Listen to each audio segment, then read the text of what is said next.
To this meeting of Broadland District Council on the 21st of March, last official day of winter, but that remains to be seen. Please note that this meeting is being live screened, and I would just ask the Vice Chairman now to read the fire notice, please. Thank you, Chairman. Fire safety notice for people using the council chamber at Thorpe Lodge. Ladies and gentlemen, welcome. We're not expecting a fire drill today, so if the fire alarm sounds, we will evacuate the building. There are two fire exits from this room. One is through the double doors where you came in, and the other door is to the right of the stage, which leads to an external fire escape. Please note that you should not use the lift in the event of a fire. In the event of an evacuation, we will meet on the left of the driveway at the main entrance to Thorpe Lodge. Thank you. Thank you, Councillor Fisher. Moving to the agenda, item number 1, declarations of interest. Yes, please. I probably should declare that under the motion under Ukraine, I am a member of the Pensions Committee at Norfolk County Council, and that is mentioned in the motion. All right. Thank you. Any more? Yeah. No further declarations. Thank you. Item number 2, apologies for absence. Over to you, please. Thank you, Chairman.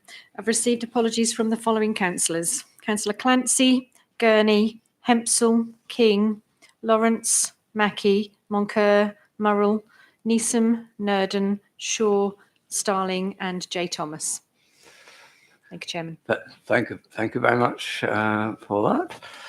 Item number 3, minutes of the meeting held on the 24th of February. You've all had the chance to read those. May I take those as a true reflection of the meeting? Yes. Okay. Thank you. That's agreed. Item 4. Brings to matters arising from those minutes, not accompanied by any, not covered by any items at today's agenda. Councillor Beadle. Thank you, Chair. I would like to thank the MD. Thank you. We never used to have these in my day. I would like to thank the MD for the email he sent out during I think it was earlier this week, following a request in a motion in the December meeting about unauthorised discharge of sewerage into various watercourses. And I'm a bit concerned that it appears from that information that there's been increased unauthorised discharge of sewerage into various watering courses, including Whitling and Beeler, and in my particular case, Reefham. Could I have an assurance that we will endeavour to make sure that these discharges will cease, and that we'll do everything in our power to endeavour that is the case? Thank you, Chair. Thank you. I'll ask the leader to answer that question. Okay, thank you, Chairman. I think you're asking of us something that we don't have control of, which is the discharges are not generated by us, so we can't turn that on and off. So that's not down to us.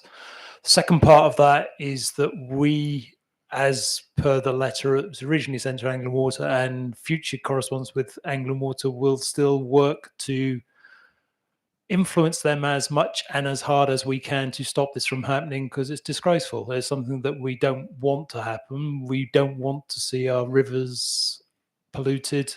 We don't want to see rivers and seas anywhere polluted, but yeah, within Broadland, that's the bit where we want to bring the most influence that we can to stop that from happening. So going forward, we will do everything we can to stop that from happening. I think the next stage, having now received the details back, is how do we move that forward? And it might be an opportune moment just for the portfolio holder for the environment just to outline the next stages and where you're likely to see that, so where you can have input in making that happen. Thank you. Yes, we will bring it to the Environment Excellence Panel and discuss it there and then on to Cabinet. But I've asked for the letter to be studied and see how we can ensure, right, taking what the leader has said, we can't ensure or stop some of this happening. But what we can do is make sure our residents are aware of what's happening and so can make the right decisions about where they would like to go wild water, swimming or paddling. Thank you.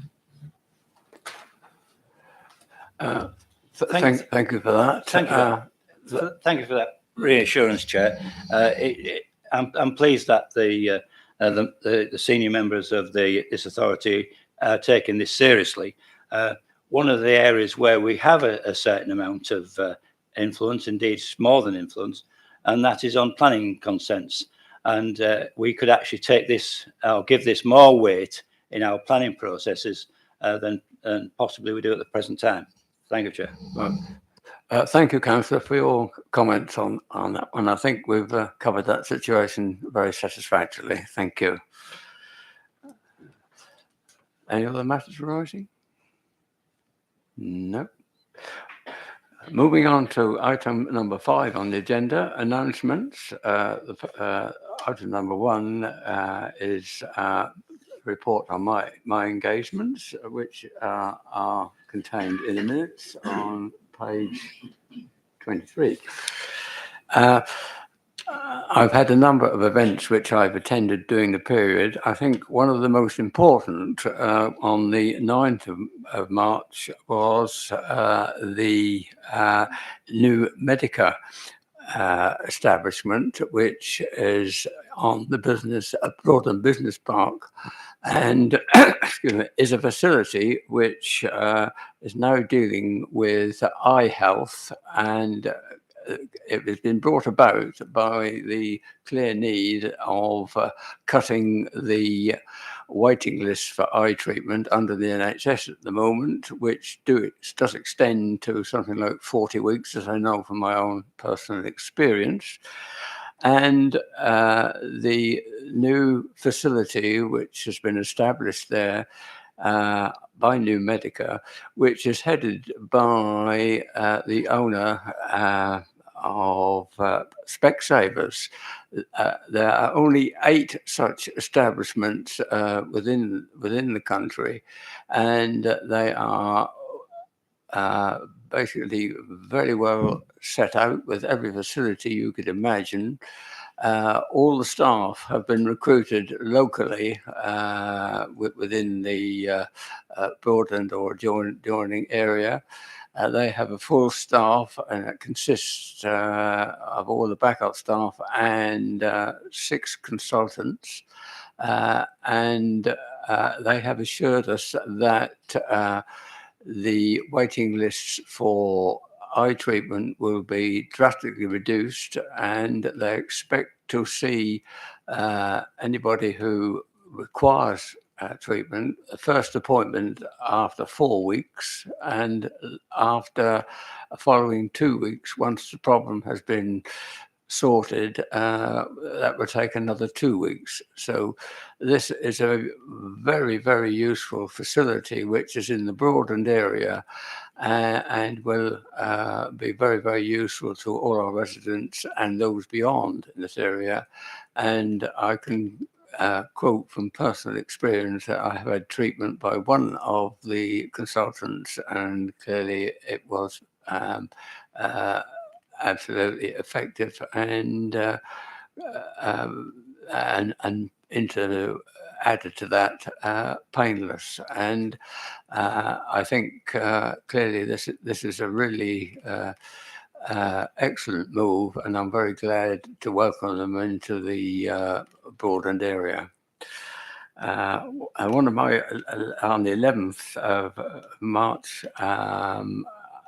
I was honoured to raise a flag for Ukraine on the building, which I still see is flying well. There are a number of rules which you have to go by, but when the Union Jack appears as well, but I think we cover those quite adequately, and there has been no problem from officialdom since that's been done, and I was very pleased to be able to do that. And the last report on which I wish to comment was the business awards for both Broadland and South Norfolk, which were held recently on the 23rd of March at Norwich City Football Club. Very well attended function, and it was very pleasing to see that awards were given to a number of businesses in the area, and a point to note was that a number of the recipients were very young and deserving for the efforts they've put in to create employment in the area, and they were all extremely keen, and some of them spoke very, very well about the achievements they've had and how they have made progress in the area. And again, I think it's a tribute to what the councils can do to help employment and encourage young entrepreneurs to get into business. And it was a very excellent evening, and enjoyed by, I think, everybody in attendance. That completes my element. I now ask the Vice Chairman to comment on his engagements. Nothing, thank you, Chairman. Thank you. That was nice and brief. Thank you. Now we go to the leader, Councillor Vincent. Thank you, Chairman. Just a couple of things to update Council about. First one, just want to touch on is the preparation for the Ukrainian refugees. Work is ongoing across Norfolk, across all of the agencies, across all of the councils, working together to make that as smooth, painless, and welcoming to the refugees as they arrive. My understanding is that the first of those is arriving this evening, flying into Stansted. But that's all the details I have on that particular case. So I can't elaborate on that anymore. And we have a motion further on the agenda tonight, so I'll leave speaking any more about Ukraine until we get to that point. The other aspect I just wanted to upgrade Council on is to do with county deals. And this is still progressing. As you remember, it was in the white paper, and Norfolk was highlighted as one of the areas that could bring forward and partake in a county deal. Papers were submitted by county on Friday, so they've now gone into government, and the next stage, as we understand it, is to have a meeting between the led by county, but also we'll have the Norfolk Leaders Chairman, who's the leader of Great Yarmouth, in that meeting, and to understand what the deal could look like, what's available. Once we have that information, obviously that will then be fed back, and council will be made aware of what the options are and how it may or may not be taken forward at that point in time. So it's just to let you know the process and where we are at this point in time with that one. Thank you, Chairman. Thank you. Members of the Cabinet, please. Anybody wish to speak? Yes. Thank you, Chairman. The first thing I just wanted to update members on is the important energy rebate scheme. Between the 1st of March and the 30th of March, we've had actually 633 new direct debits signed up, which is a marked increase. The same period last year was 286. So that's probably got something to do with Martin Lewis putting the word out there, I would imagine, which is a really good thing because we've now got approximately 83% of accounts on direct debit. So just to say that residents will start receiving their rebate in April, and that hopes to be completed by the end of April, the ones that are on direct debit. The challenge is the ones that aren't on direct debit. We're looking for new software at the moment to try and sort of speed that up. But as I said, 83% of people are on direct debit. So I think that's a good thing that they'll have their rebate in April.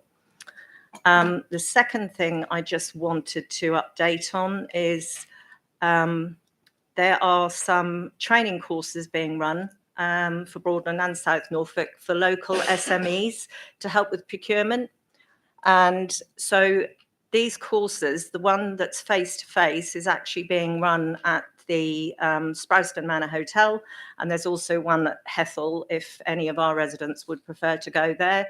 But it gives SMEs a way in to try and secure contracts with the public sector in an easier way. So if you do know of any small or medium enterprises that would actually benefit from that, I would encourage them to contact the council. And then finally, just one further update, again, members could get involved with. We had, the day after the last council meeting, we had the first birthday party for the lottery. And at that party, it was launched that there is some social media training free that will be run out of Carabrec for any of the good causes if they want help with social media to attract more people to sign up, or again to retain the ones that they've already got signed up. So I encourage members to contact any good causes if they think they could help in any way. Thank you. Thank you. Jo, Councillor Jo, please.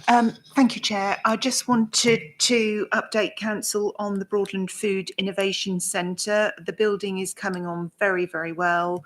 We've got the side panels in, the roof panels are just about all on, and we had the topping out ceremony this last Tuesday, and which was attended by the leader, deputy leader, and the chairman, and it's coming on really well. We had the business engagement group this afternoon, and the cluster is also progressing, and there's lots of take up for businesses wanting to join the cluster. Thank you. Thank you. Councillor Leggett. Thank you, Chair. I just want to remind people, though probably you don't need reminding, that the new waste contract will start on Monday. That means that we will be collecting also small electrical items, textiles and batteries. These will be collected weekly. And added to that, the food waste food waste bags or liners for your food waste will, from more or less Monday, will now be biodegradable. So they'll be made from starch, and so they're not plastic. So that's positive. All residents should have had a leaflet left under the lid of their bin recently, and all members have had a copy of the leaflet plus a list of frequently asked questions. So if there are any hiccups or anything that doesn't appear to be right, will you please let me know? And we look forward to seeing an increase in our recycling rates. Thank you. Thank you, Councillor Leggett. Councillor Wymart. Thank you, Chairman. I just wanted to tell people that we've received a lot of money from the Household Support Fund, which we distributed to vulnerable residents, and we expect some more to come. Obviously, with fuel prices going up tomorrow, I would suggest if you haven't read your meters, you should do it today, because otherwise it's going to cost you. All right. Sorry? Yeah, well, that's, yeah, all the systems have crashed. Mine have too. But anyway, but I also wanted to say to you that the communities team are looking to support our vulnerable people, because obviously there's going to be a lot of people struggling over the coming months. We know that. Fuel poverty is real and is going to really impact as time goes forward with the prices going up. I just wanted you to all think about your ward and charities that may exist within your ward, I know within my ward, the Salhouse United charities, who haven't given any money away for years, do support people in fuel poverty. And not many people know that, even in my ward. And if you have got charities in your ward who could help support people locally, can you let me and the communities team know?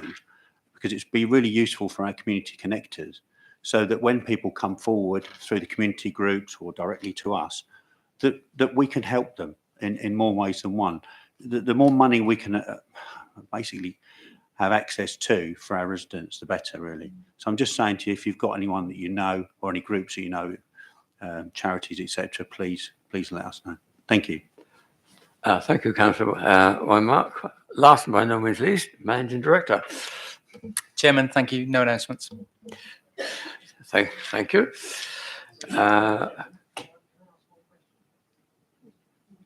We don't normally do. Not normally. On announcements.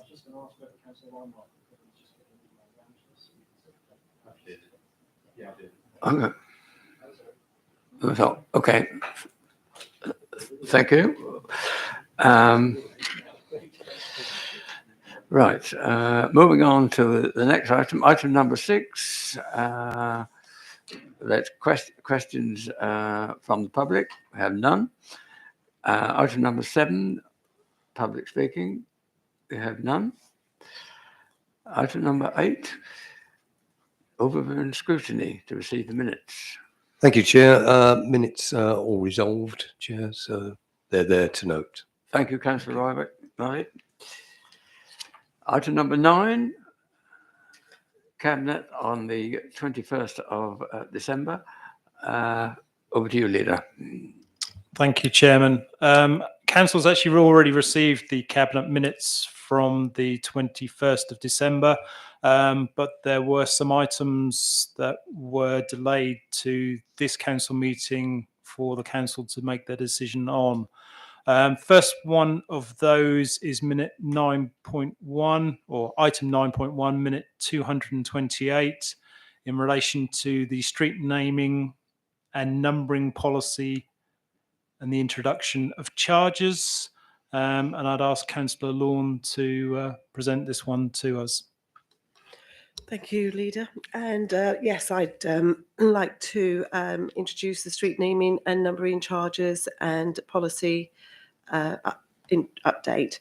And the introduction of charges from the 1st of April 2022 are set out in Appendix 1, page 48, and the adoption of the street naming and numbering policy as set out in Appendix 3, with effect from the 1st of April 22. The street naming and numbering policy pages can be found on pages 48 to 57, and members will have already made themselves aware of the policy.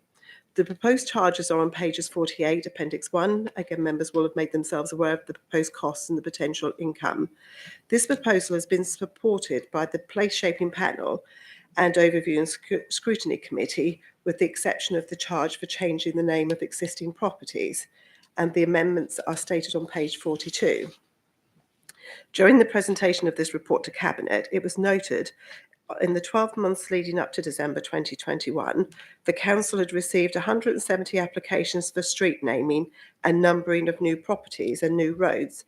If the proposed charges had been implemented, they could have generated an income of £34,000 towards the recovery of the administration costs of these applications. These charges will not be a profit charge, but to simply recover the cost of time in administration. These charges will be reviewed on a regular basis, with the first reviews expected in 12 months' time. I would like to also acknowledge the amendment proposed by Overview and Scrutiny Committee in respect of renaming existing houses. I don't see that this is an unacceptable charge, as it will be the choice of the householder if they should wish to change the name of their home. This process can be very time-consuming, and as a council, we should not offer our services for free of charge on these matters. Again, I must reiterate the charges are not for profit. As we're proposing to introduce charges, we will also propose that we need to update and amend the existing street naming and numbering policy as per pages 48 to 57. Therefore, I'd like to propose the recommendation to Council on pages 41 and 42. The introduction of charges from the 1st of April 2022 are set out in Appendix 1, page 48, and the adoption of the street naming and numbering policy are set out in Appendix 3 with the effect from the 1st of April 2022. Thank you. Thank you, Councillor Lawn. Anybody, any comments on that, please? Yes. Thank you, Chairman. Can I take you to page 47, where it gives you the charges? Yeah, I know. I've got. Yeah, could we have a seconder for that, please? Thank you very much. That's Councillor. Right. Sorry. Thank you. No, Sorry. Anybody comments, please?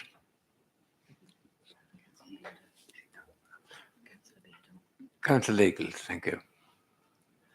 Thank you, Chair. I just said page 47 because 47 was at the top of the page, where it's actually page 48. The charge proposed for one plot is £126, and for 100 plus plots, it's 1,893, which equates to just short of £19 per property. Now, can I say I think this is totally inequitable? It is actually discriminating against the smaller developers, and that they are fighting an uphill battle as it is without the district council piling in and making life more difficult for them, Chairman. So I would regard that we should have an average charge across the whole piece, but I do actually support the principle that we should recoup the costs. Thank you, Chair. Councillor Long, any comments on that? I do appreciate what the councillor is saying, but it's thought that this was the most appropriate way to follow through with the charges. Thank you. Thank you. Councillor Riley, please. Thank you. Yeah, just in relation to the comment about ONS and where I ONS on it, very, very close vote on ONS on this. We did spend a bit of time on it, so it was very close, as you know. But back at Cabinet, when references were made to this, I think the clear inference here was on the individual changing their number to a name. This is simply a cost by the council, and the council is not seeking to make a profit from it. And there was further clarification in terms of that. And I think on that basis, therefore, that is reasonable. I think if the council was making a profit on top of it, therefore it wouldn't be reasonable. And I think this is really semantics from ONS backwards and forwards. And I think we got there in the end. So thank you, sir.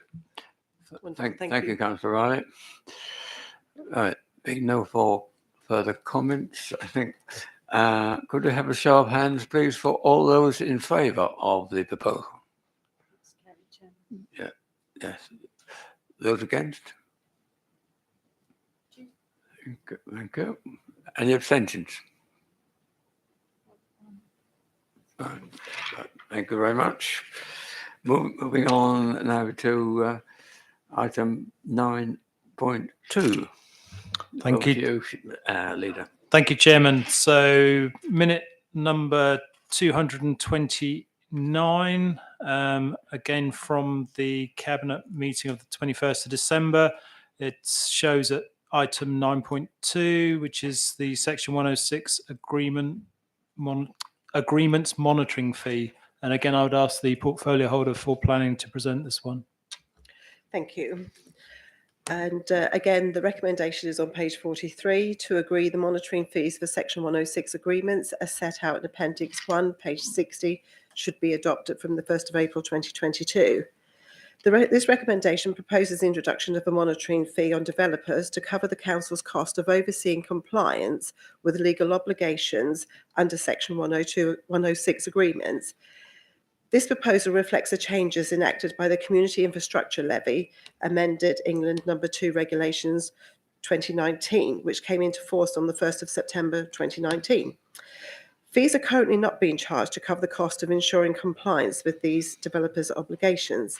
At the time of the presentation to Cabinet, again in December, Broadland District Council was actively monitoring 43 Section 106 agreements. This involved the monitoring of 137 obligations with approximately 667 triggers. As an example, based on proposed charges and the monitoring of 37 agreements, we could have received a total sum of £41,200.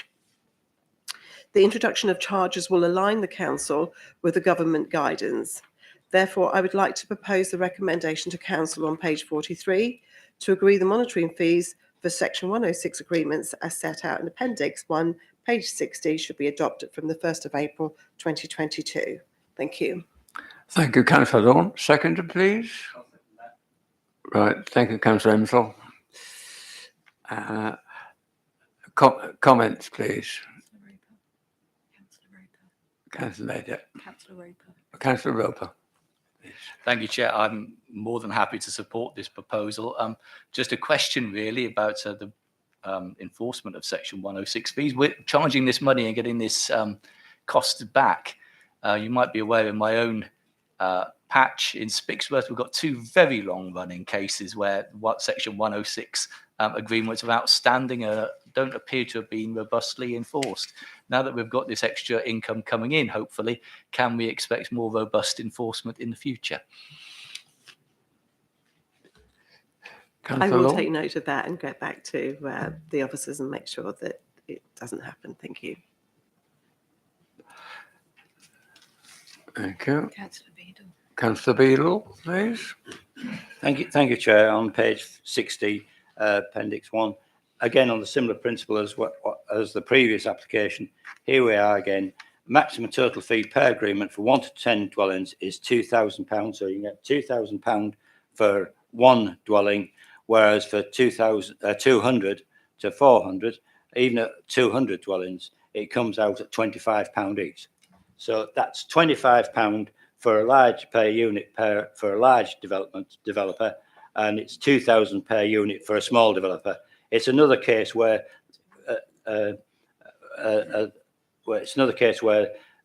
smaller developers get hammered yet again, and can I say they are likely to be the local developers as well, and whereas the bigger developers are likely to be outside of our district council area, and I think we should be supporting businesses in our area. And can I say yet again that I do support in the council recouping its costs, but it shouldn't be recouping its costs at the expense of local businesses. Thank you, Chair. Thank you, Councillor. Councillor Lawn, any comment? Just the same comment as previous. It was felt that this was the appropriate charges to be put in place at this moment in time. They will be reviewed, but this is what it will be at this moment in time. Thank you. Right. Thank you very much. Right, we've had a debate on this subject. Now go to the vote. All those in favour, please show. Yeah. Those against? Right. Any abstentions? 1. Yeah. That motion is carried. Thank you very much. We now move on to item number 10. That's the Cabinet meeting of the 15th of March. Leader, over to you. Thank you, Chairman. I would ask that Council receives the non-exempt minutes of the meeting that was held on the 15th of March. And there are a few items coming out of that meeting that need Council to make a decision. So I'll now take you through those.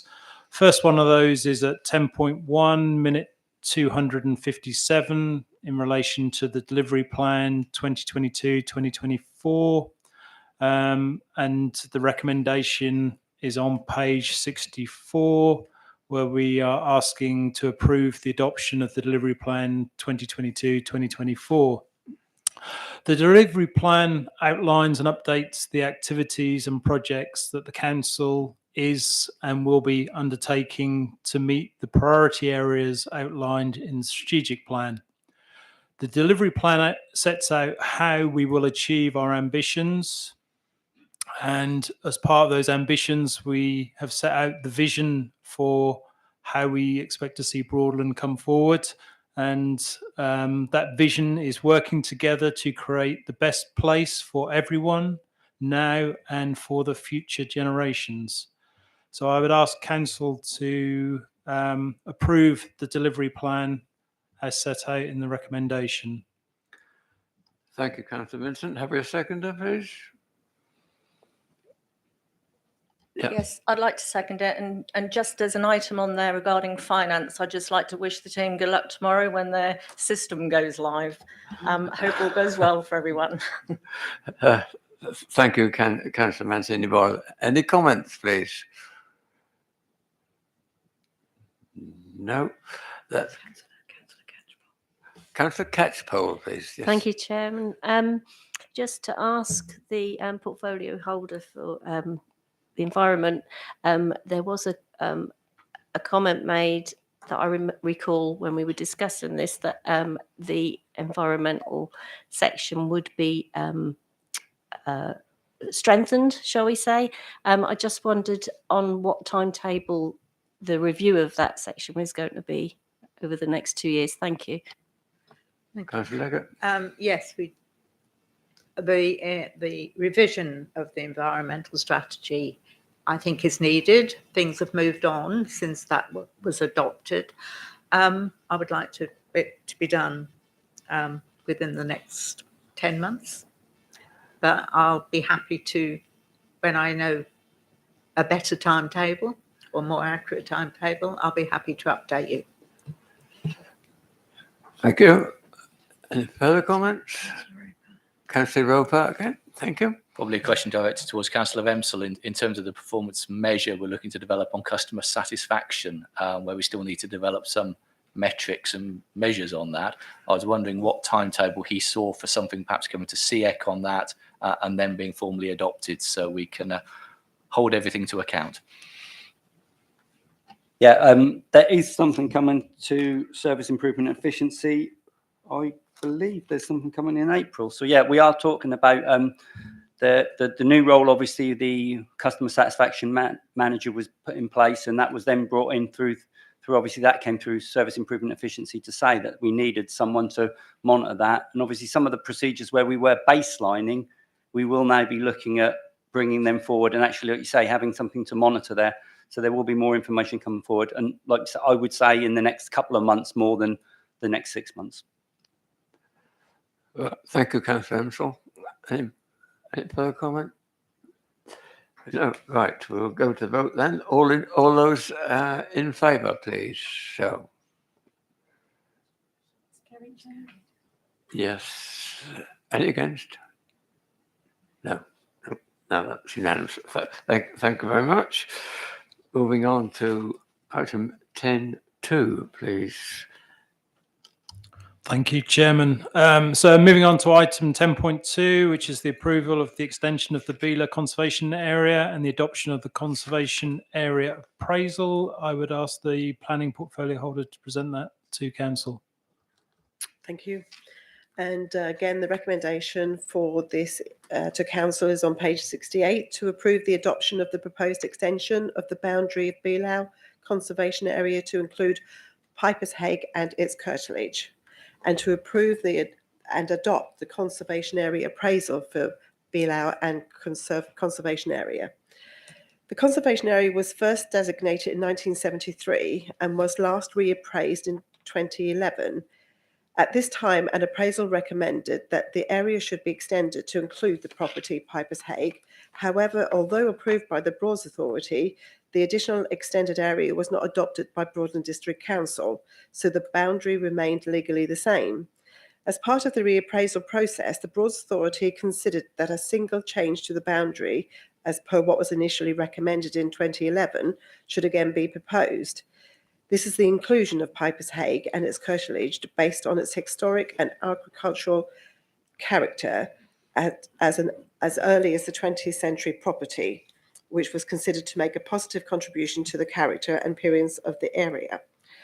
Council is asked to approve the recommendation on page 68, to approve the adoption of the proposed extension of the boundary of Beela Conservation Area to include the property Piper's Hague and curtilage, and to approve and adopt the Conservation Area Appraisal for Beela Conservation Area.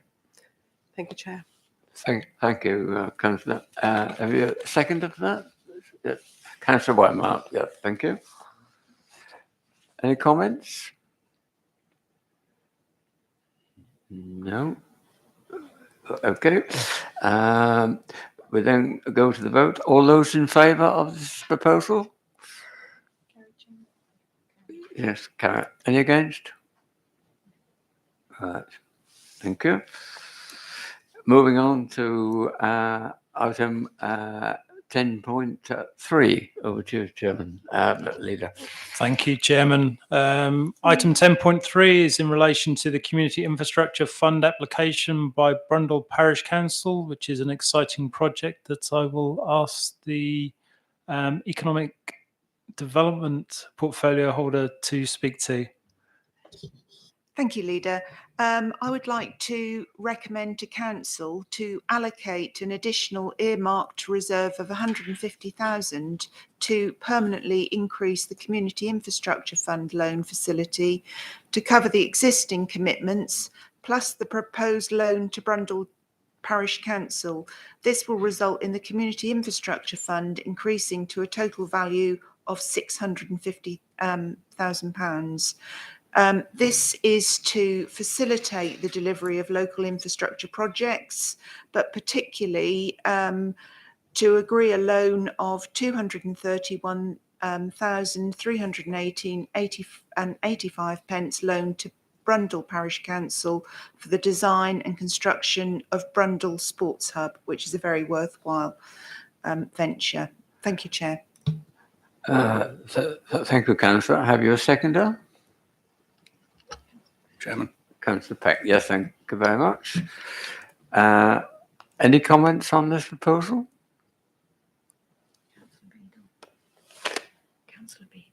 Councillor Beadle, please.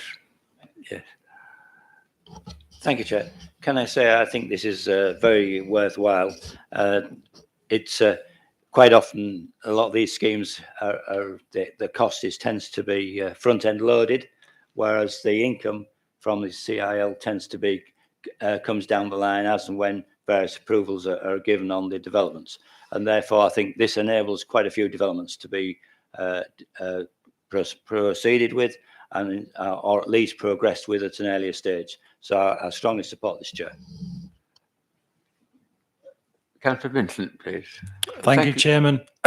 Yeah, I'd just like to make Council aware that this is exactly the sort of project that this fund was set up for. I remember many moons ago actually introducing this fund while I was portfolio holder for planning, and we have seen again and again and again how it has enabled local communities to build what they want to build before or as development comes forward, so that they have the funding to enable them to do that before they have the growth, and as such that enables them to provide better community facilities and the community facilities that they want.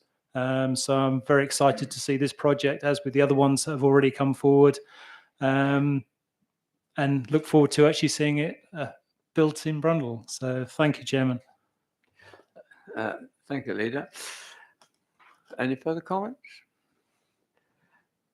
No, I think this item has been well discussed and is very welcome. But we'll now go to the vote. All those in favour, please show.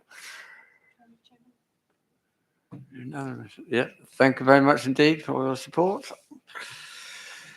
Item number 11, Planning Committee. Receive the minutes. Could I go to Councillor Karen Vincent, please? Thank you, Chairman. All matters are resolved, and the decisions of the Planning Committee on the 23rd of February 22 are set out on page 73 of the agenda. Thank you. Thank you very much. Item number 12 we'll go to now, which is the pay policy statement. I think Councillor Emswell, are you taking this one? Yes, thank you. In relation to the pay policy statement on page 74, under the Localism Act, all local authorities have to produce an annual pay policy statement, which must be approved by council and published on the website. It is a prescribed document and includes the pay level and elements of remuneration for the chief officers, the policy on the remuneration of the lowest paid employees, the policy on the relationship between the remuneration and chief officers and other officers, the policy on other aspects of chief officer remuneration, Since the drafting of the policy, the local pay negotiations have been concluded with Unison, which resulted in a 2.3 cost of living for 2022-23, an agreed performance scheme, paying the national real living wage to all employees rather than the lower national living wage. Finally, on the table on page 81, there may be a little bit of confusion because the headings of the table are just the salary scales and the number of employees is incorrect. So you just ignore that. The actual table is just the pay scales. So we're going to the recommendation on page 74, which is the council approves the content of the Broadland District Council 2022-23 pay policy statement as attached in advance of its publication on the council's website. Thank you, Councillor. Have you had a seconder? Councillor Leggett, thank you. Comments, please, from councillors. Any councillors have comments? No? No? Okay, we will then go to the vote. All those in favour, please show. Thank you very much. That's carried. Right, we now move to item number 13, which is the schedule of meetings, which you have amongst your papers. Councillor Vincent, would you like to introduce? Thank you, Chairman. You have before you on page 89 the schedules of meetings proposed for 2022-23, and I'd ask Council just to approve that schedule. Thank you. Any comments on this proposal? No. I'm happy to second that, Chair. Second, right? Thank you. Yes, over there. Thank you, Chairman. Just a comment, really. Attendance at some of the council meetings recently has been lower than it had been previously.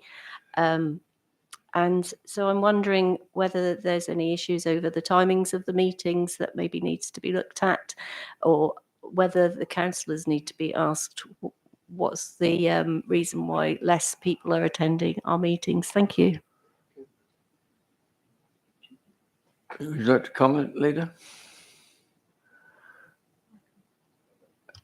Thank you, Chairman. It's always disappointing when members are not able to attend meetings. The initial conversations that have been had with members is a whole raft of different reasons, circumstances and situations unique to each member is causing some of the issues. The time has not been, or the times of the meetings has not been flagged as a particular concern.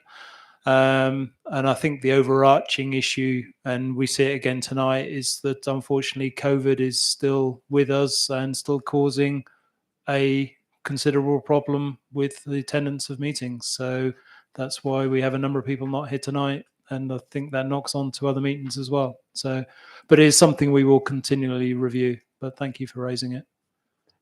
Yeah, thank you. Councillor Holland, please. Thank you. Yes, I just wondered whether we had made any requests or lobbied government to review the situation, the legislation regarding the use of virtual meetings, because I think, as you rightly said, COVID is still with us. It does impact on people's lives, and unfortunately, we're in a position where the law does not allow us to do any meetings in any other way. So, if we haven't lobbied government, would we be willing to do that, please? If I'll just pick that one up, thank you, Chairman. Yes, we have, and yes, we continue to do so. We also have done that through our local MPs and also through the district council networks, who are working particularly hard to try and bring something forward. I think the LGA are also doing work in that space. But as we know, legislation prevents it at this point in time. I haven't seen any further updates, but I do know when I was talking to the leader of Broadland, who is the chairman of the district council network, he was working particularly hard to try and bring this one forward and bring this one up on the agenda. Again, I don't know if the monitoring officer or the managing director has any further update that they might want to share. Chairman, no, only really to concur with what you've said. This is an ongoing issue of debate, and hopefully we'll see, dare I say, common sense prevail. Yes, if I could just add a comment to that.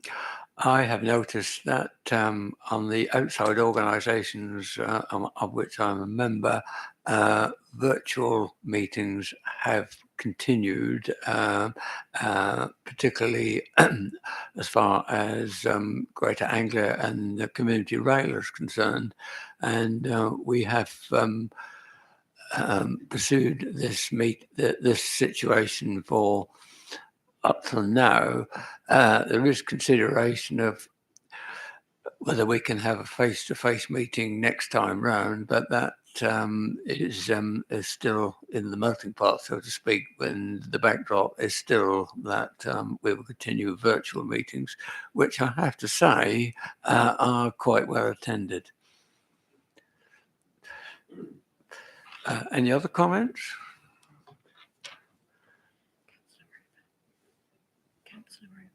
Councillor Roper, would you like to speak, please? It's just one small one, really. It's that there's no meeting scheduled at all of the Standards Committee, and that it is as required. I'm a little bit surprised, given that I would have thought there would have at least been some sort of annual monitoring report that the Standards Committee has to consider. And speaking as a member of the committee at County, which met this week, in terms of consultations that come out about, for example, Members' Code of Conduct, which several do come round, I'm surprised that there's no actual scheduled meetings of that committee, and I'm wondering if there is any particular reason for that. I can pick that up, Chairman. Nothing untoward with regards to that, but there will be one booked in. So myself and Linda have gone through the new model code of conduct, and we will be bringing something to the Standards Committee. So we'll liaise with the chair to book that in probably over the next couple of months to start progressing that. Right, thank you for that, monitoring officer. Any other comments? I think we can move to the vote on that to accept. We've had a debate on that. All those in favour of the proposed schedule? Thank you very much indeed. That's carried. Item number 14, outside organisations. You have a report in the papers, for which we're most grateful. Any comments at all? No. Okay. Thank you very much.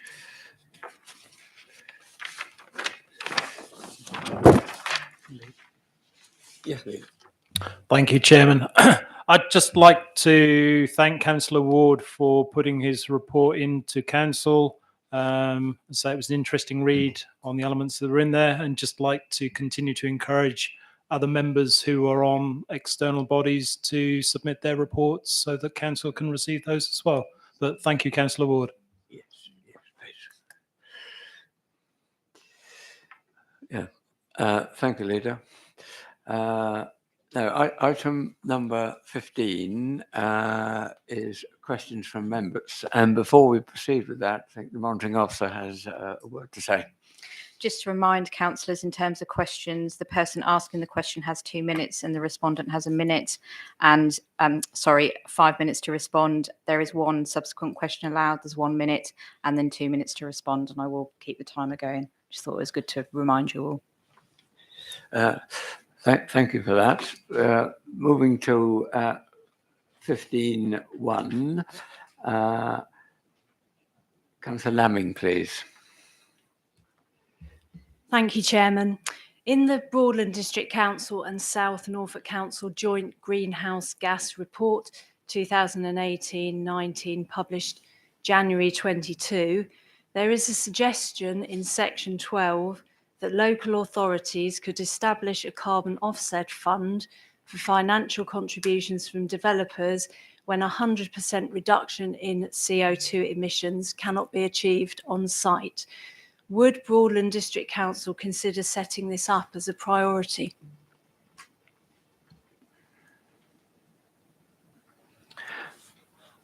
Right. Thank you. And Councillor Lawn to respond, please. Thank you, Chair, and thank you, Councillor Lemming, for your question. Where local authorities require the development of new homes to be zero carbon, a combination of minimising on-site carbon emissions and offsetting emissions can be applied. In situations where 100% reduction in carbon emissions cannot be achieved on site, councils can establish a carbon offset fund for financial contributions from developers. Investments in the fund can then be used elsewhere within the local area to achieve carbon savings. As stated in Section 12 of the Broadland District Council and South Norfolk Council's Joint Greenhouse Gas Report 2018-19, and the link to government london.gov, confirm the example as used in Section 12 relates to the London mayoral area, where they have local plan policies already requiring this standard. In Greater London's area supplementary planning guidance, the price of carbon offsets for their carbon offsets fund is £60 per tonne, which is paid by the developers per year for 30 years. At present, there's no requirement under existing planning policies or proposed within the Greater Norwich local plan to require developer to achieve this level of carbon offset. This does not mean that we do not look to consider this in the next iteration of the local plan process. The best way to achieve improved carbon performance and energy efficiency is still likely to be via building regulations, and government is currently in the process of bringing into effect the Future Homes and Building Standard, which is intended to require new build homes to be future-proofed with low carbon heating and world-leading levels of energy efficiency. As such, I would not propose at this time that this is given priority in the planning process, where there would be no certainty that this could be enforced and secured under existing and proposed local plan policies. Thank you. Councillor Lemming, do you have a supplementary question? You have 1 minute. Yes, thank you, Councillor Lawn. I completely agree that the best way of reducing carbon emissions is to look at building regulations. But it's fairly rare at the moment to be able to achieve carbon zero in the net zero in the development through that without adding some sort of offset measures as well. And I note that the Broadland District Council environmental strategy notes on page 6 that implementation of carbon offset measures is one of the ways of one of the targets for the environmental policy. And this is exactly what I'm proposing. It is an offset measure. And I just wondered if Broadland District Council, well, it is a member of the Greater Norwich Development Partnership.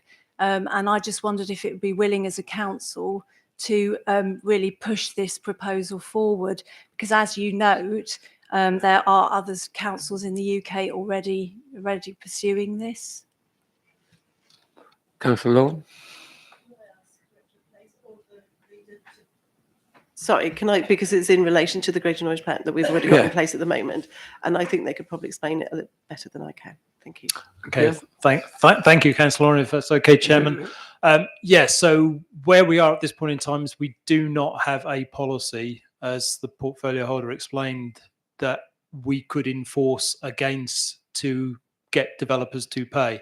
So we have to go down the route of doing that first.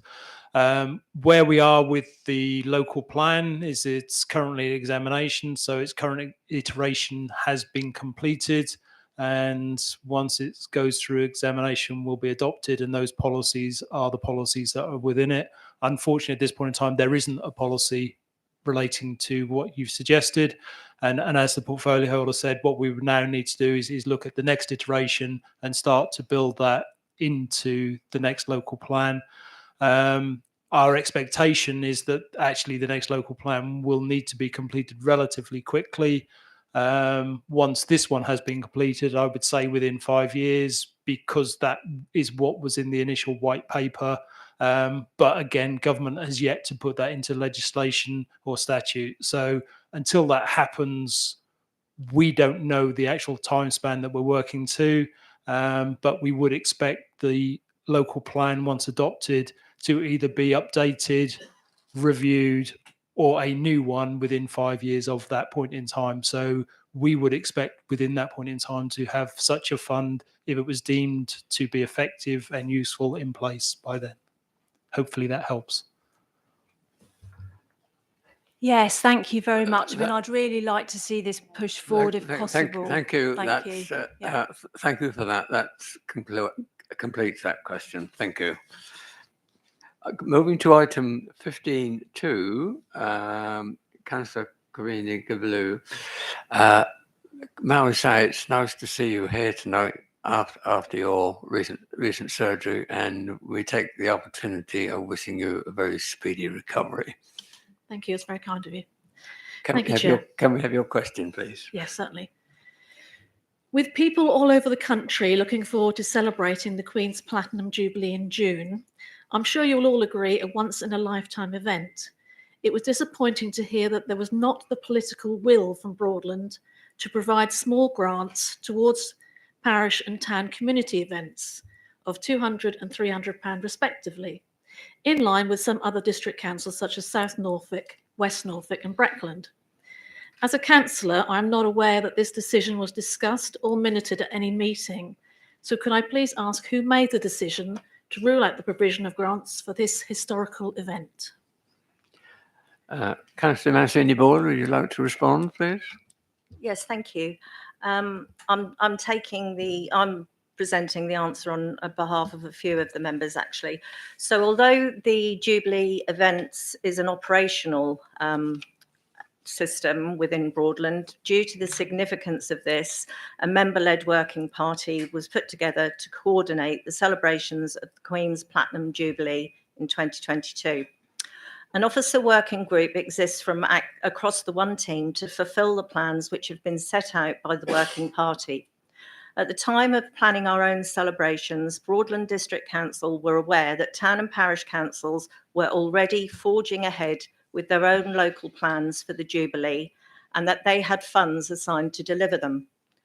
Broadland Council therefore took the decision to have a free event which is open for all residents to apply to attend at Blickling Hall.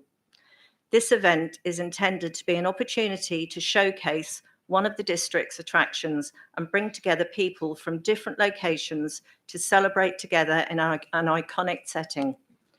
In addition to this event, Broadland District Council is delivering a number of other celebrations. Firstly, on the 2nd of June, the raising of the flag. We will hold a small civic ceremony at Thorpe Lodge, where our chairman will raise the Jubilee Union flag and officially begin the district's celebrations. This summer, residents and visitors will be invited to look out for our bespoke corgi sculptures.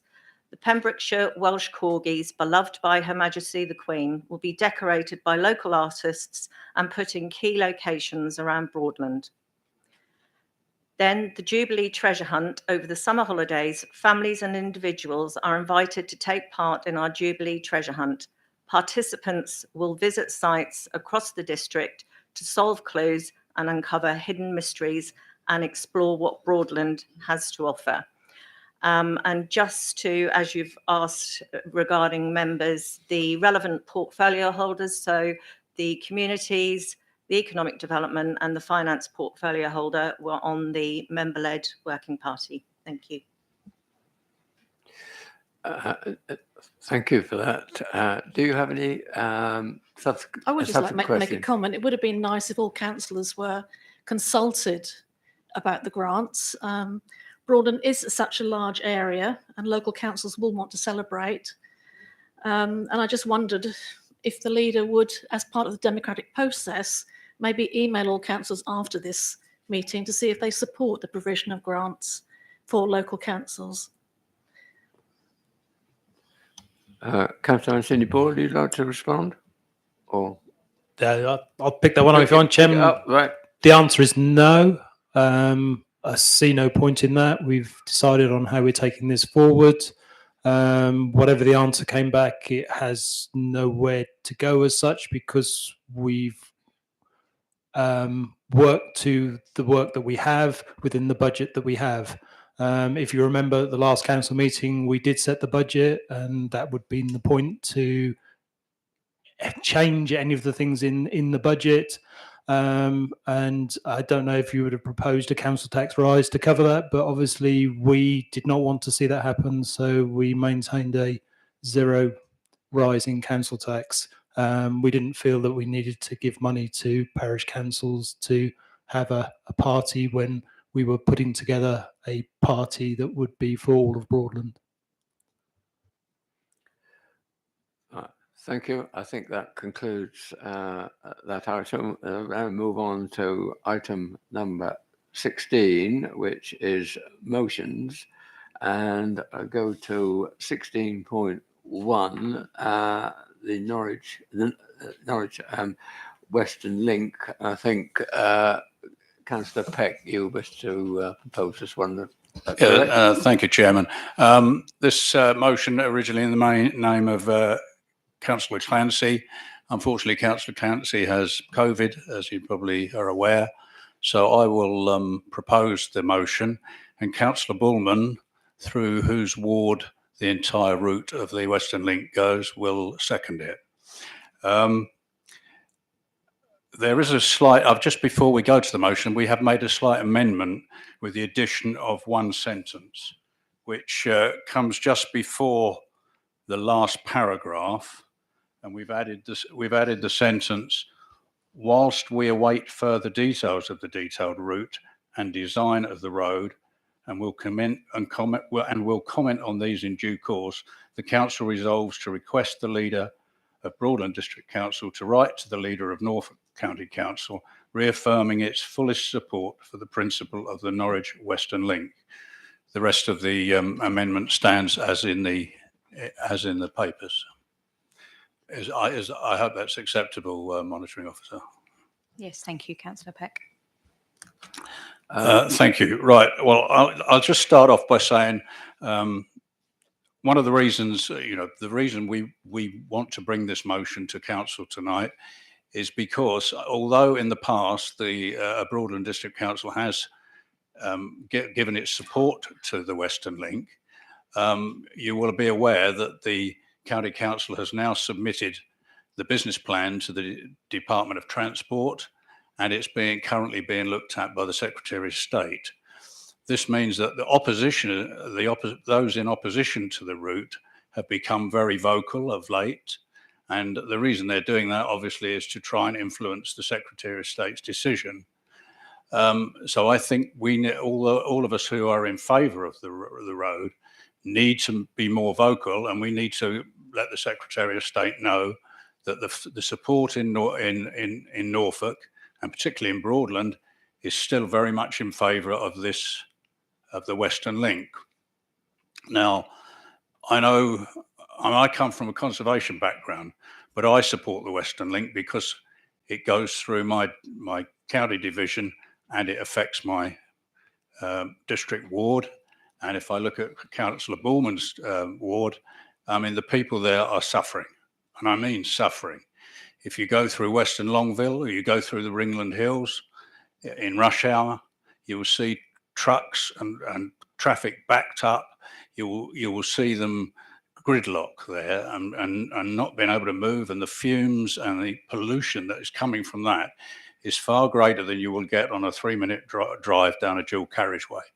So whilst everything has to be looked at in balance, the people there are suffering. If you go through Western Longville, you can see the road calming items that have been put in the road there, and it just is horrendous, absolutely horrendous, and people are suffering. And I'm not saying that lightly. I mean, people have mental health issues with it, or people who live in the street in Western Longville.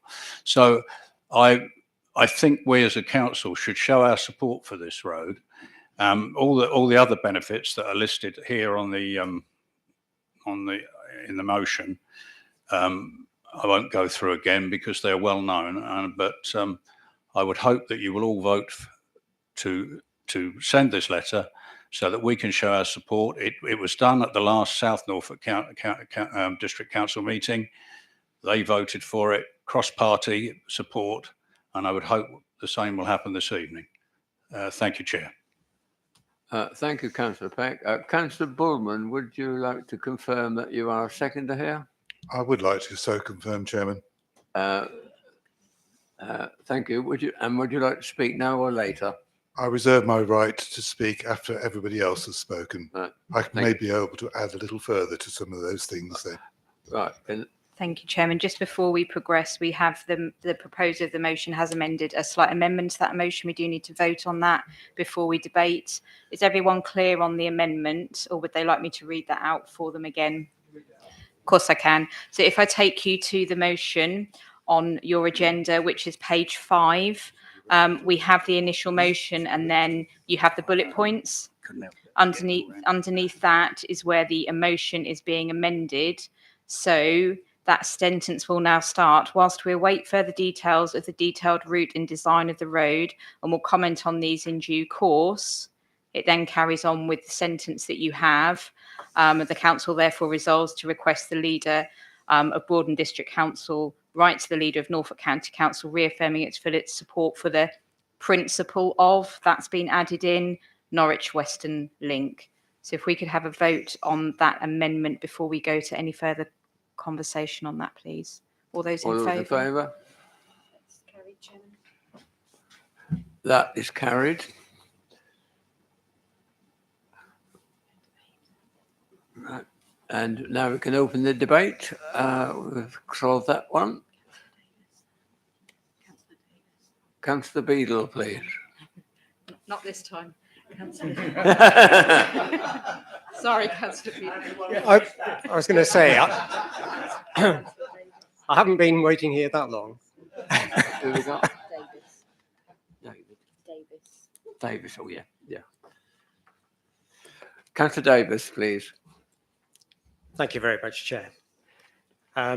Interesting to hear about the amendment prior to it being proposed. Partly because of I'm concerned about this premature motion to put to the council, and I'll give my reasons, and then I'd like to propose an amendment myself. But first of all, I'd like to put it in context of local plans, government plans, and national strategies, because I think it's important. This is one of a series of projects which have and will have a tremendous impact on Broadland and the county. So just to put it in context, the Norfolk Local Transport Plan 4, LTP4, is only a part plan which is not operative and only includes illustrative policies and projects. That is, the Norwich Western Link Road is only illustrative in LTP4.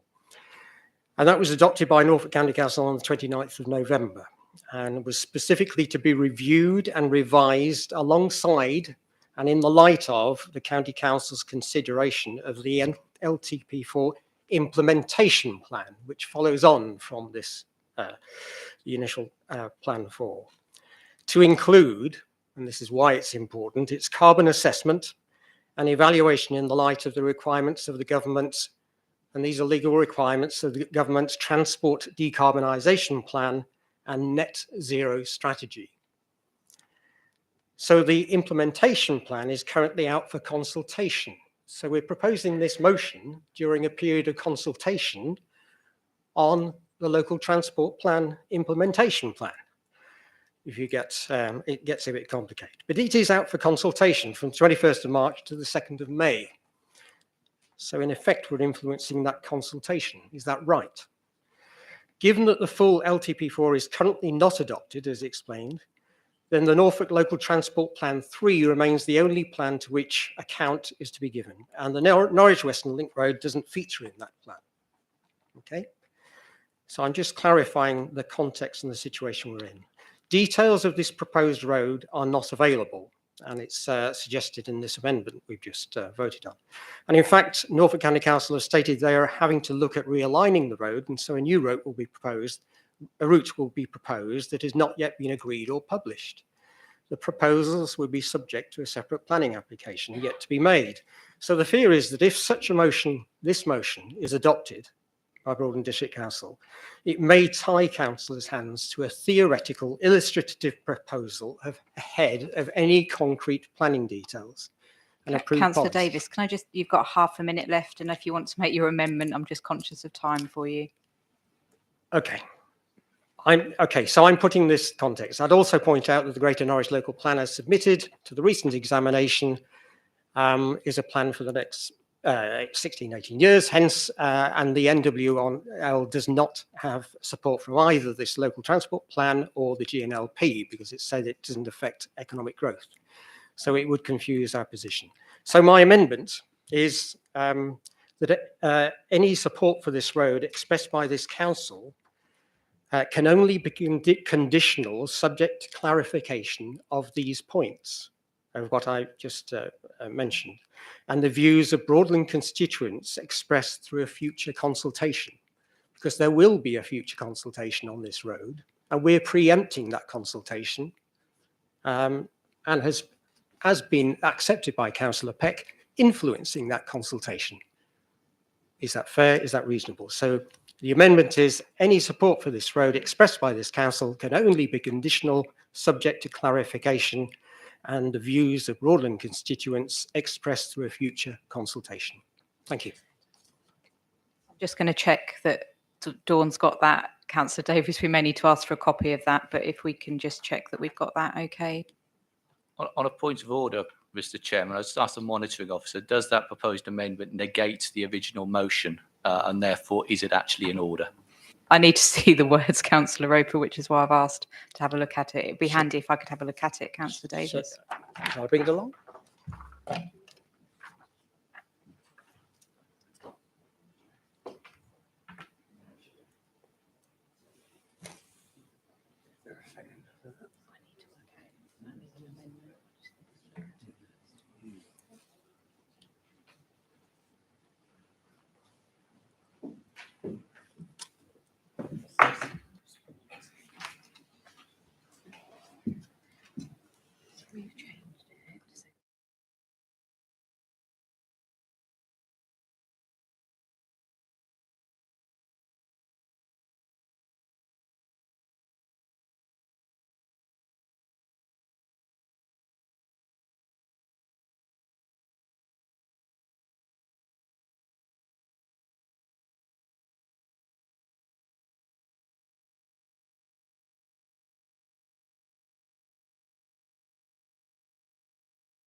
The monitoring officer is actually the head of monitoring in this local authority area. And as such, you shouldn't be taking advice from the MD. And in this situation, the MD is subservient to the monitoring officer. Thank you, Chair. Can I make it really clear to Council, I am here as monitoring officer and I am making a decision on this and I will rule on this. I can speak to the head of paid service if I wish to on my ruling, but I will be ruling on this motion. Councillor Beadle. I think that explained the situation for you, Councillor Beadle. So, councillors, you have an amendment before you that Councillor Davis has read out. I do not believe it negates the motion. I believe we can take it as a valid amendment. Would you like me to read it out again for you so that you're clear on what is being asked? So it's saying that any support of this road expressed by this council can only be conditional, subject to clarification of the above and the views of Broadland constituents expressed through a future consultation. And to be clear, the points above are: the NWL does not have support from either the Norfolk Local Transport Plan 4 strategy adopted in November 2021 and the GNLP as submitted to the recent examination by the Greater Norwich Development Partnership, which includes Broadland District Council. The LTP4 implementation plan is currently out for consultation. The NWL does not feature in the existing local transport plan, LTP3. Clearly evidenced quantifiable figures have not been made available for the impact of the road on achieving national commitments from transport emissions to net zero by 2050, and the motion cannot take into account the current realignment and redesign of the proposed NWL as this is ongoing. That's the amendment before you. Councillor Davis, do you have a seconder to that amendment? Do you wish to speak now or reserve the right? No, thank you. I'll reserve the right.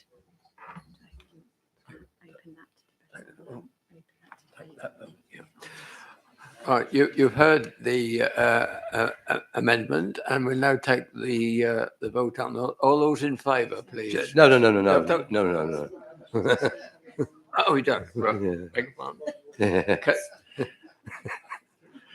Thank you, Chair. Councillor Riley. Yeah. It's actually on this. It's on this amendment, and completely Yeah. recognise the monitoring officer preempted on that in terms of her positioning. The issue that I think that Dan's raised here is about, does this actually completely negate the original motion?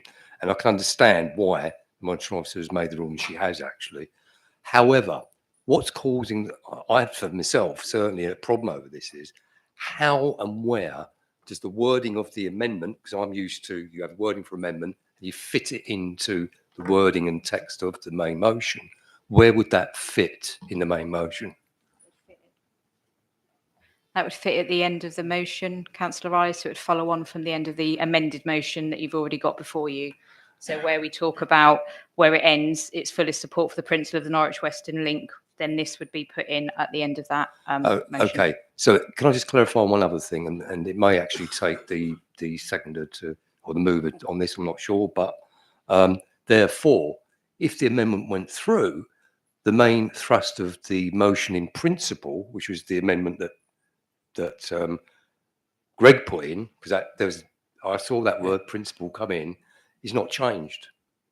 That still means that the main text is supported in principle. Is that correct? Yes. Which is why you ended up in your position. Thank you very much, monitoring officer, because I think that does change things a bit. It's not an amendment which completely throws out the point in principle that's being made in support of the Western Link. Is that correct? Well, I don't accept the amendment, but Okay. because Okay. And I just want to correct something that the councillor said, that he said it's out for consultation. I didn't refer to a consultation. I referred to the fact that the Secretary of State is making a decision on the funding. That's not a public consultation. That's his decision, and that's completely different. Councillor Catchpole, please. Thank you, Chairman. Please could we hear the at least the very beginning part of that amendment again, because I really couldn't catch it. Thank you. You can. So the part that starts, any support, Councillor Catchpole, any support for this road expressed by this council can only be conditional, subject to clarification of the above and the views of Broadland constituents expressed through a future consultation.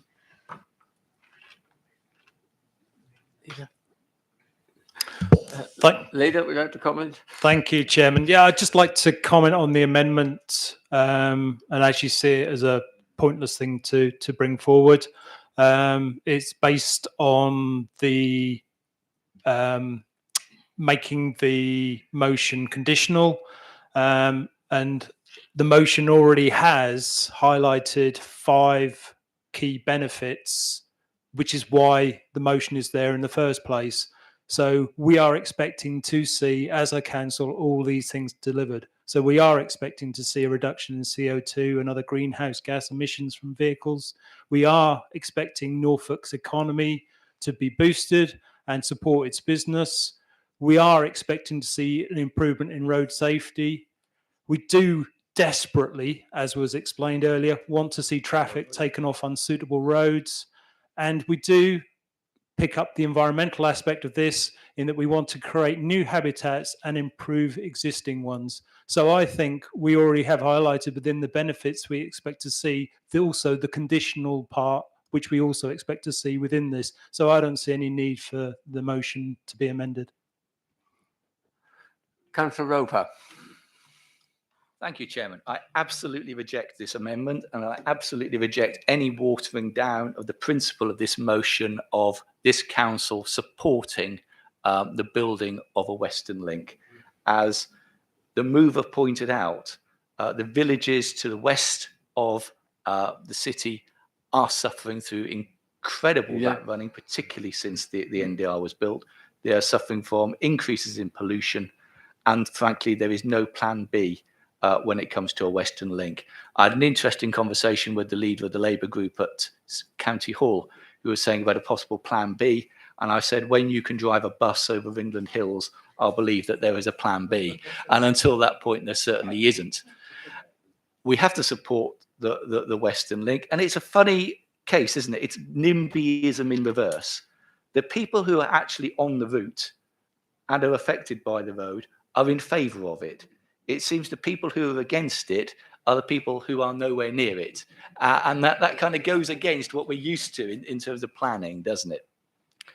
But I mean, my residents in Spixworth and St. Faves are in favour of the road. I've stood on seeking a mandate in favour of the road previously, and have been successful on that. It is clear if we're going to have planning policies building either side of the Wensum Valley, there needs to be a crossing of the Wensum Valley. It is long overdue. And key pieces of infrastructure are about momentum. And all this amendment seeks to do is to water down and reduce that level of momentum when we, as a council, are supporting the county in making its case to the Secretary of State at this time. There is going to be important questions for the county in terms of funding going forwards, which they're going to consider in June, and we'll come to it then. But I would urge council to reject this amendment and support the main motion. All right. Thank you, Councillor Roper.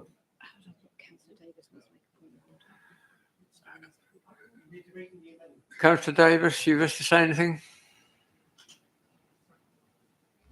Sorry, we're first debating the amendment and then we're debating the motion, yeah? So can we focus on the amendment? Go for the vote on that. I think we go to the vote. Councillor Riley, you've already spoken on the amendment, haven't you? Councillor Riley, you've already spoken on the amendment. With the mover of the motion. So now I'd like to speak about, now we've cleared that, he says he doesn't accept it. Yeah, so we need to now move to, we need to move to. Yeah, so now I speak about the amendment because he said he's not accepting it. Yeah, so we've had a proposer and a seconder to the amendment. We've debated the amendment. We need to have a vote And he on hasn't the accepted amendment. it. He's not accepted, but we need to have a vote on the amendment, please. Yeah, so I don't support the amendment. Right, you've heard what the wording of the amendment. All those in favour?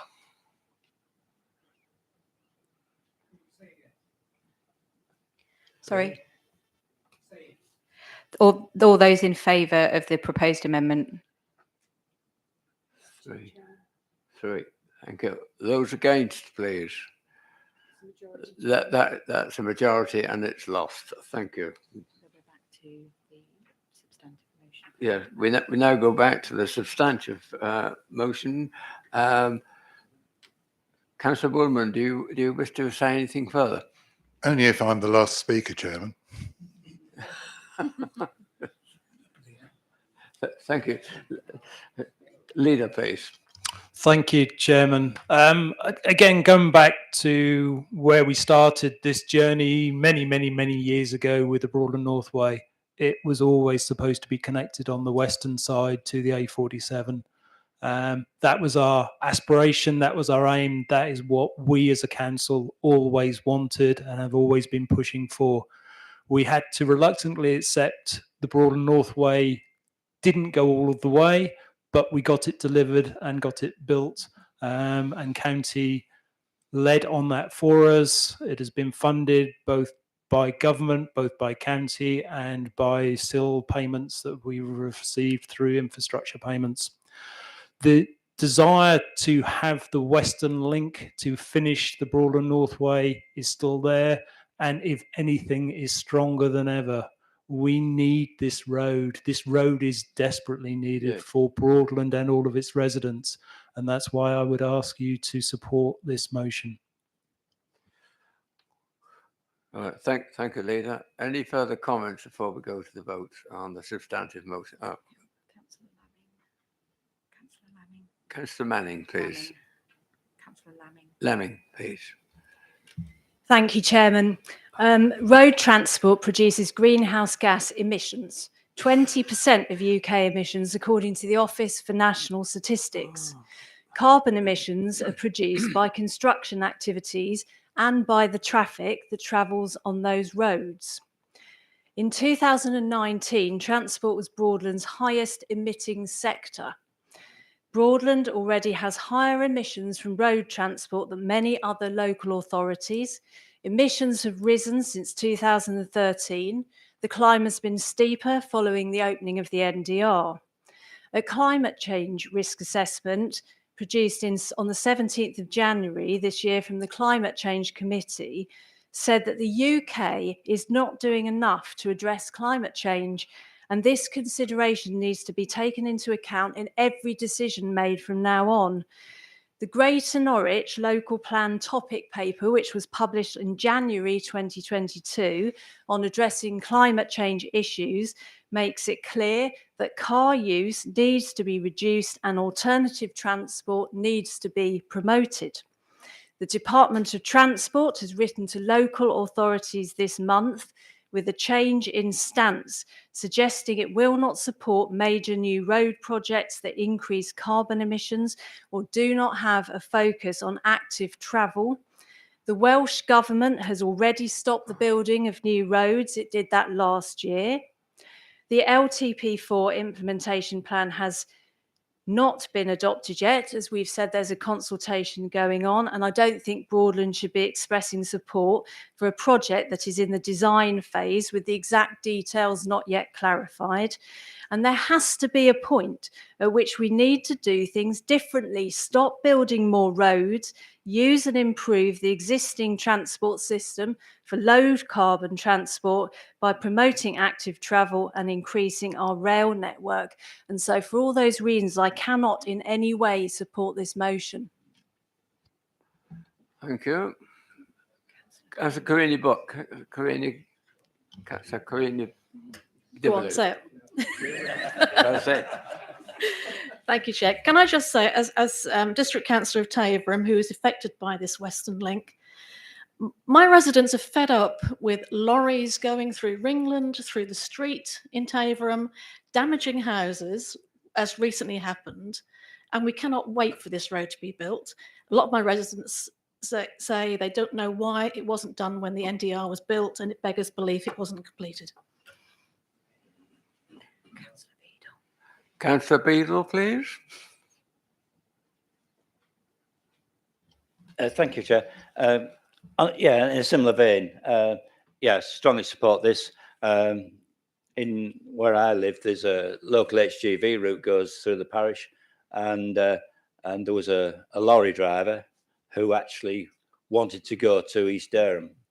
Now, if anybody knows where the geography of where I live, and getting to East Dereham is not ideal if you're an HGV driver.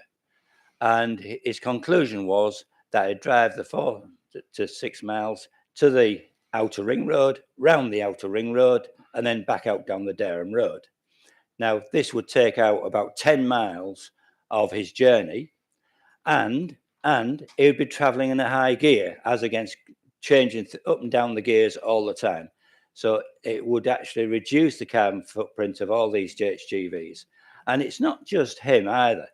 There was a van came into my drive, and his next pickup was in Ipswich, and he was going through Cossey, and you know, to get onto the Ipswich Road, and it's just crackers. And if anybody goes down this local HGV route, in places 2 cars can't get past, let alone 2 lorries, and in places, if you get a decent tractor go down, they grind the both banks down at the same time, and it's HGV route. You know, but I do actually accept the proposed consultation on an amended route, but that's not the purpose of the motion before us tonight. Oh. So I think the sooner it's done, the better. It'll help us all, help the environment, and it'll help nature. Thank you, Chair. Thank you, Councillor. Personally, I would also comment that I represent a ward adjacent to what Councillor Carini Devereux has said, and the residents therein experience the same problems. And clearly, slow-moving or static traffic causes more pollution than you could say that occurs on the Broadland Northway, which is a fast-moving traffic element with virtually no hold-ups and free-flowing, and clearly causing less pollution, in my view, and that of the residents. Yes. Thank you, Chair. Chamber I just Copyright. want to say, without the Western Link, the north and west of Norwich will be thoroughly disadvantaged economically, socially, and I think Councillor Roper made a good point. We're a rural community. There aren't public transport links. There aren't trains for everybody. It's just really impossible. I think a lot of us are going over to electric vehicles, and I'm sure by the time the road gets built, even if it's 3 or 4 years' time, a lot more of us will be driving EV vehicles. But also, it's driving through a river valley, and that has its own problems. During heavy rainfall or high water events, the rivers burst their banks, and all the little roads through that river valley between the Fakenham Road and the A47 are flooded in deep water, and lots of motorists come a cropper and sort of lose bits off their car as they go through. It's not great for public safety, so I would really urge you to vote for the motion. Thank you, Chair. Councillor Britcher. Thank you, Chairman. Just to, I think I actually live in one of the wards that actually is most affected by Sweetbriar Road being closed. If we had the Western Link now, at this very point, I think a lot of the HGVs wouldn't have gone over Helsden Bridge, because if you actually look at it, the middle of Helsden Bridge has actually got a massive crack at the moment, and they have to man it virtually all the time to stop anybody driving over, because it's 3 tons maximum. So the Western Link for Helsden residents at this moment in time could not come any quicker. Thank you, Councillor. Councillor Bullman, do you have any further comments to make before we go to the vote? Sorry, Steve. Councillor Riley, and then we'll move to Councillor Peck, 'cause I think we've had quite a full debate on this. Thank you, Doug. Yeah, I think the points that have been raised in terms of the key issues here are pollution and health.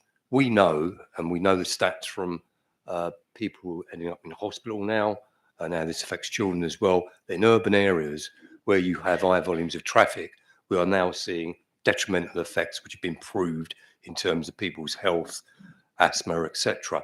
So there's another issue involved with this. I know the leader mentions as a sort of touch on that as well. So moving this to outside of the urban environment is absolutely crucial. And we know around the country, particularly in London, there's been a well-reported death of a small child, now put down to the environmental concerns in terms of that road and the carbon emissions within that road. I lived in London a large part of my life. I'm well aware of it. And it certainly exists within Norwich. And we know that from the stats within Norwich as well. So moving this outside has that effect. Two, for me, I wouldn't agree with any road if it was going to increase carbon emissions. My belief is that this actually reduced the carbon emissions because of the logic around that. Less static traffic, free moving, etc., etc. And also the long-term situation is we can't go back to a hunter-gatherer medieval society. It's not going to happen. We've got 7 billion people on this planet climbing. We can't go back in time. Otherwise, we'll have to eliminate huge sections of our society to be able to support it economically in any other way. We need ambulances, we need taxis, we need buses, we need all kinds of things, and people with disability need their own transport as well. So roads are not the problem here. It's not roads. The problem is it's carbon emissions from vehicles on the roads. So that is a technology issue that needs to be addressed. It's beginning to be addressed, electrical vehicles, as Joe said, then somewhere else along the line, something else in terms of power plant to make sure that fossil fuels aren't produced to supply those vehicles. There has to be a way forward. We can't go back in time to hunter-gatherer society. No. So this road is a fix on transition to a more friendly, climate, carbon neutral society. It's a transition towards it. Support the motion. I know I spoke to propose the Okay. amendment. Can I speak to on the motion itself? No. Huh? Oh, let him speak. Yeah. Yes. Yes. Your comment. Thank you very much. I just wanted to check the procedure there. Thank you. So from all we've heard, and it's a real eye opener, but from what we've heard, the problem is too much traffic. More roads create more traffic. I think we've got to become realistic about where we're going, open our eyes, and actually see the future. As Councillor Riley said, it's not going back, it's going forward. And we really do have to change our habits, our behaviors, our planning processes, because we don't have much time left. We're going towards net zero, supposedly, but this council will not get there if we carry on supporting these kind of projects. Absolutely crucial that we actually change the way we operate. It isn't business as usual. I could go through all the assertions made in the motion. I'm not going to do that because they are just assertions, and there's a lack of evidence to support some of those. Well, so I'm just saying that it is quite an eye opener. Let's just think about how we are going to change. Well, I think clearly much is being done about the method of changing with the advent of electric cars and the vast production element of electric cars at the present time, which would significantly reduce the amount of carbon emissions, and together with the extensive tree planting which has been going on, particularly in the Broadland area. You only have to look at the NDRs around to see that, and that effective steps are being taken, and you should take account of this so that the economy can expand. I'd just like to point out the ancient oak trees that will be lost. Thank you. I think we do owe Councillor Bullman a final comment now before we go to the vote. Councillor Bullman, please. Chairman, I'm nonplussed. I don't know what to say. It's all been said, but I must find a little something to say, surely. For those people who don't support this scheme, I would welcome them to come along to Western Longville Parish Council meeting, Ringland Parish Council meeting, and put forward their views. I suggest they take some heavy armour with them if they're not going to listen to the protests that would come from people who are going to be affected if this road does not get completed. Without a shadow of doubt, the people living in my patch want it almost universally.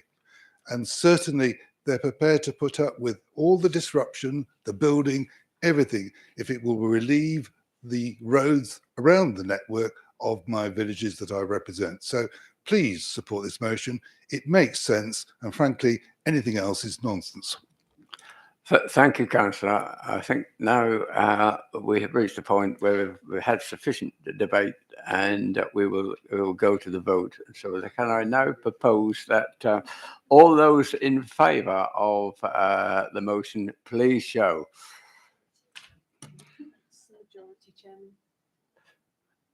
Thank you. Any against? 4. Thank you very much. That motion is carried. Thank you, and thank you all for your contribution. Abstentions? Yeah. Right. Let me move to item 16.2. Over to you, Leader, please. Thank you, Chairman.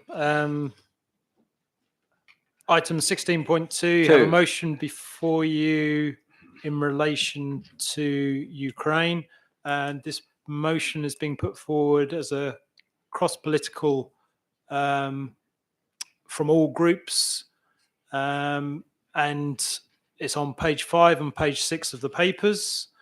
I'd just like to start by saying that we, as a council, and it has already been said, are proudly flying the Ukraine flag in solidarity with the people of Ukraine.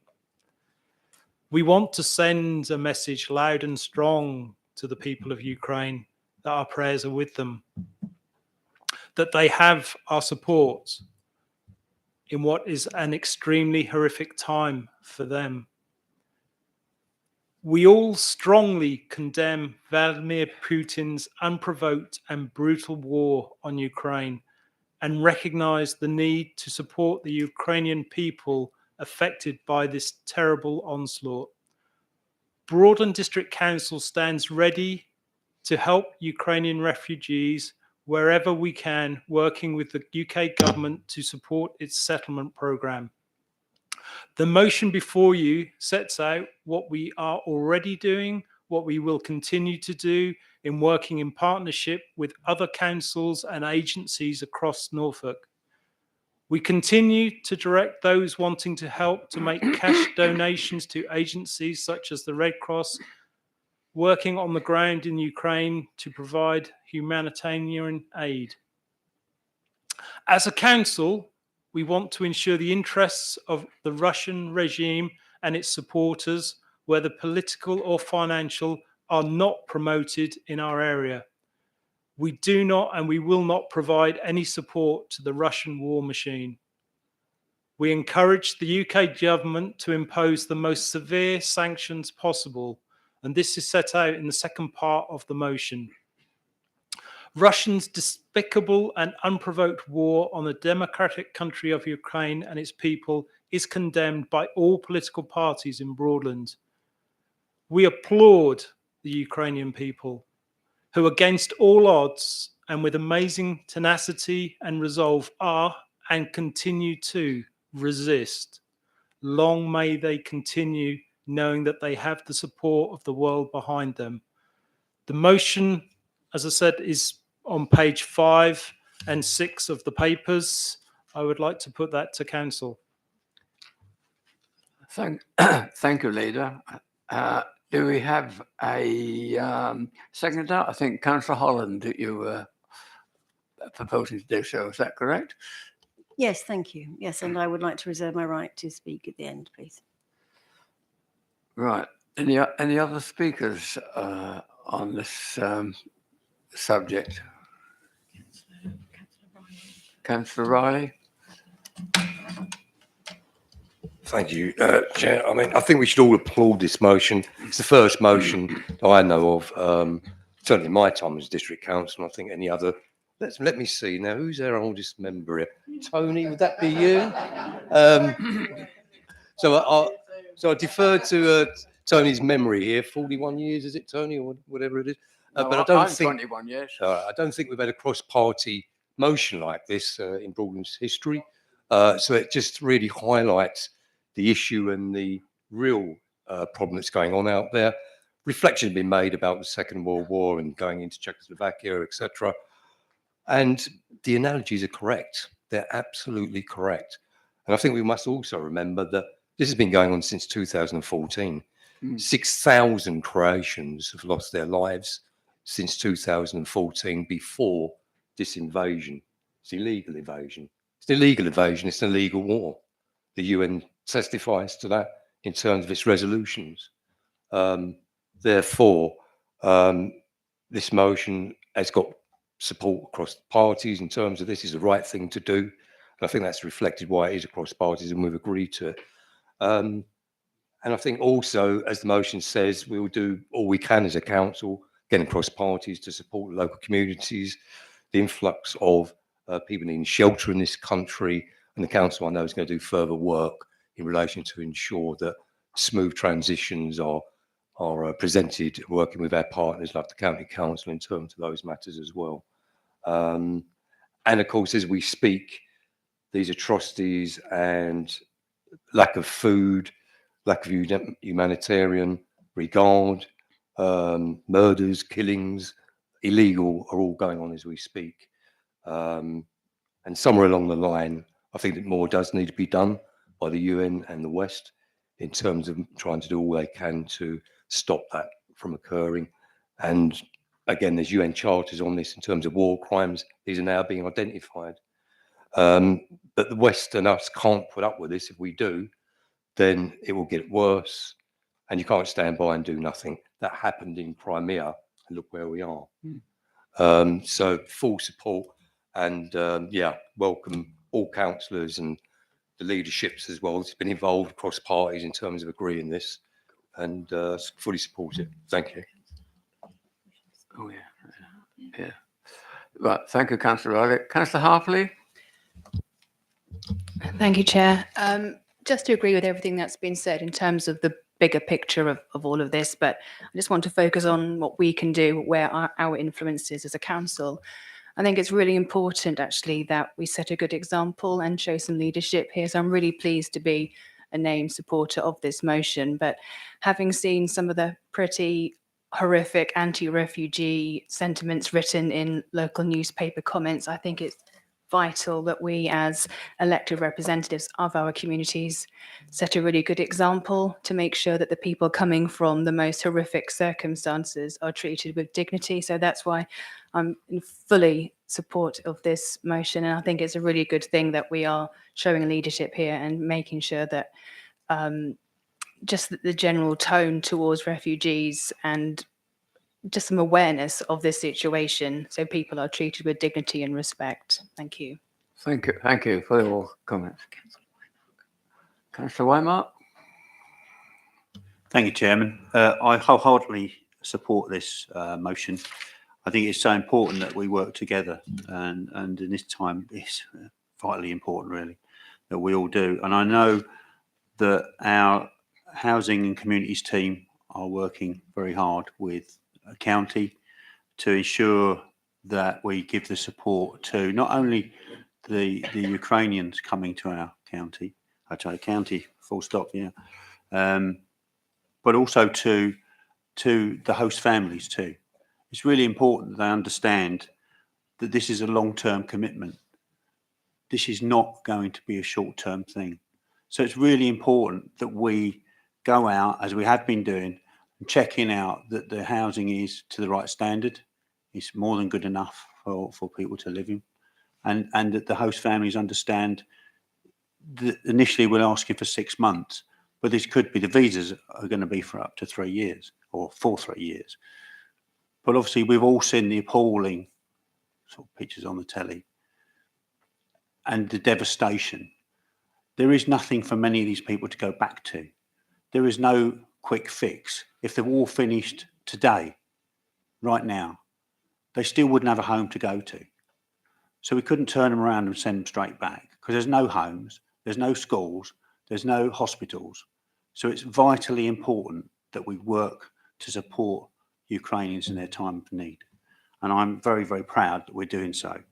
I'm also very pleased to say that we've actually recruited a Ukrainian speaking member of staff in the communities team, and there was already a Ukrainian speaker in the housing team, which is really going to help us no end. So I wholeheartedly support this, and I thank everyone for their support. Thank you. Thank you. Yeah. Councillor Catchpole. Thank you, Chairman. I completely support the motion. I think it's imperative that we acknowledge publicly our support for the Ukrainians in this conflict. However, I would like our council to go a bit further, if it possibly can, with regard to helping those who have signed up for the Homes for Ukrainians scheme to match with Ukrainian families. I have approached the Assistant Director of Individuals and Families, who has come back and said there's no assistance available as yet. But if I could urge this council to pursue any avenue they can to help those who have signed up for it to be matched with families, I, for one, would appreciate that. I also think that the session on Monday evening, which is being repeated this evening, was really, really helpful. And I was very, very grateful for being able to attend that and to learn from that a lot of the basics of the process. I also think that I would really support the continuation of those sessions as was proposed at the event on Monday. Because, as you say, this is going to be an ongoing situation for months and years to come, and may not in the future only be Ukrainians that are needing to be housed. So thank you to the officers for that event and for any future ones. Thank you. Thank you. Councillor Davis. Thank you very much, Chair. I'd just like to lend our support to the motion. Certainly want to support it and echo the remarks that have already been made. Having spent a good part of my career in the humanitarian aid sector, I've seen refugee flows coming and going over many years. And so the Ukrainian crisis highlights the position of many refugees around the world. And it's perhaps we should reflect on that as well. There are Afghan refugees coming up to a year who are still in hotels and still haven't been housed. Syrian refugees we've supported, and I hope we'll continue to support other refugees given the unfortunate circumstances that we see developing. So yes, we give our support, and we wish everyone well who is supporting those through the Homes for Ukraine scheme. As has been pointed out, it will be long term, and so both host families and refugees, evacuees, will need that long-term support. Thank you. Thank you very much for those comments, which basically I think it's very reassuring to see that, and to hear that the comments we have heard are totally supportive of all the assistance which we can give to the Ukrainians who are unfortunately the victims of basically a war situation or terrorist association or whatever you like to call it. And the invasion of the democratic country was totally indefensible. But to close the matter, I think we should vote on this motion. Right. Yes, I understand, Councillor Holland, that you do have the right to reply if you wish to say anything further. Thank you. Yes, I don't think I'll be taking very long. I'm really pleased to see everybody's supporting this. I'd just like to say there are two elements to it that I'm thinking about, and I can truly say I was horrified by this unprovoked attack on Ukraine by Vladimir Putin's regime. I would hope all our country will want to support Ukraine and its people in every way possible, and I'm really pleased that the Broadland work with so much is being done to help not just the refugees but their host families. And I know other people have mentioned this already, but that I think that's really very, very important. The other side to this that I want to really mention is that, I'm a democratically elected member of this council, and I'm pleased to uphold democracy and work with all the political parties on this, because one of those issues really is I think we send a strong message of support to Ukraine and an equally strong message to the wider world about the democratic rights of everyone and all to self-government. So thank you for your support on this motion. Right, thank you for that. I think we all support the comments which you've made in this respect, and I think above all, democracy must survive and indeed go to the forefront of all our lives. That said, I think we must now go to the vote, and I will ask now for everybody who supports this motion, please show. Chairman, I think it's unanimous. That most gratifyingly is unanimous. Thank you all very much. Moving to the next item, item 17, exclusion of the public and the press, and I will now ask the monitoring officer to read out the motion, please. Thank you, Chairman. So on behalf of the Chairman, I'm moving that the press and public be excluded from the meeting for the remaining items of business, because otherwise information which is exempt information by virtue of paragraph 3 of part 1 of Schedule 12A of the Local Government Act 1972, as amended by the Local Government Access to Information Variation Order 2006, would be disclosed to them. Thank you.